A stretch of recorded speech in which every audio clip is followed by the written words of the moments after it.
ସରି ନୁହେଁ thank you କୁହନ୍ତୁ।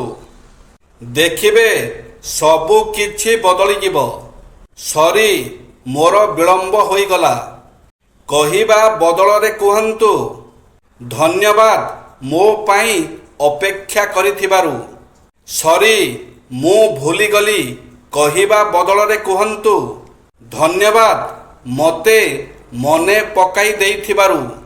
ସରି ମୁଁ ବହୁତ କଥା କହୁଛି କହିବା ବଦଳରେ କୁହନ୍ତୁ ଧନ୍ୟବାଦ ମୋତେ ଶୁଣିଥିବାରୁ ଅର୍ଥାତ୍ ମୋ କଥା ଶୁଣିଥିବାରୁ।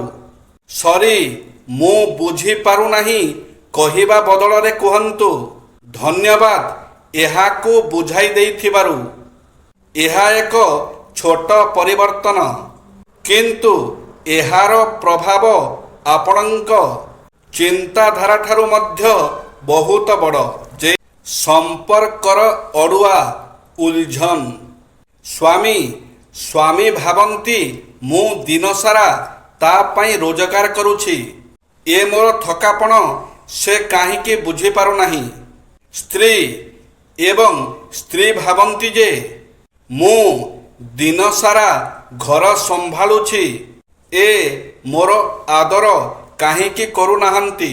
ସତ୍ୟତା ହେଲା ଉଭୟ ନିଜ ନିଜ ଜାଗାରେ ସମ୍ପୂର୍ଣ୍ଣ ଠିକ୍ ଥାନ୍ତି କିନ୍ତୁ ପରସ୍ପରକୁ ବୁଝିବା ବଦଳରେ ଭିତରେ ଭିତରେ ଗୁମୁରି ହେଉଥାନ୍ତି ଅର୍ଥାତ୍ କଷ୍ଟ ପାଉଥାନ୍ତି।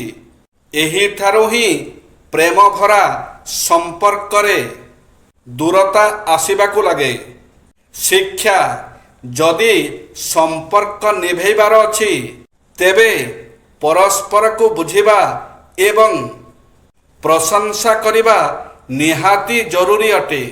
ନାରୀ କୁହନ୍ତି ଭଗବାନ କାଳେ ନାରୀଙ୍କୁ ଫୁର୍ସତରେ ବନାଇଛନ୍ତି, ହେଲେ ତାକୁ ଟିକେ ଫୁର୍ସତ ଦେବାକୁ ବୋଧେ ଭୁଲି ଯାଇଛନ୍ତି।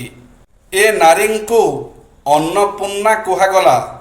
ଆଉ ସମସ୍ତଙ୍କ ଖାଇବା ସରିବା ପରେ ଶେଷରେ ଖାଇବାକୁ ଦିଆଗଲା। ଏ ନାରୀକୁ ଲକ୍ଷ୍ମୀ କୁହାଗଲା। ଆଉ ଧନ ଦେଇ ତାକୁ ଘରୁ ବିଦା କରାଗଲା। ଏ ନାରୀକୁ ସରସ୍ୱତୀ କୁହାଗଲା, ହେଲେ ପାଠରୁ ତାକୁ ବଞ୍ଚିତ କରାଗଲା। ଏ ନାରୀକୁ ଜଗତ ଜନନୀ କୁହାଗଲା। ଆଉ ଯେତେବେଳେ ସେ ଝିଅ ଜନ୍ମ କଲା ତାକୁ ହତାଦର କରାଗଲା। ଏ ନାରୀକୁ ଦୁର୍ଗା କାଳୀ କୁହାଗଲା। ଆଉ ସବୁଠୁ ଅଧିକ ଅତ୍ୟାଚାର କରାଗଲା।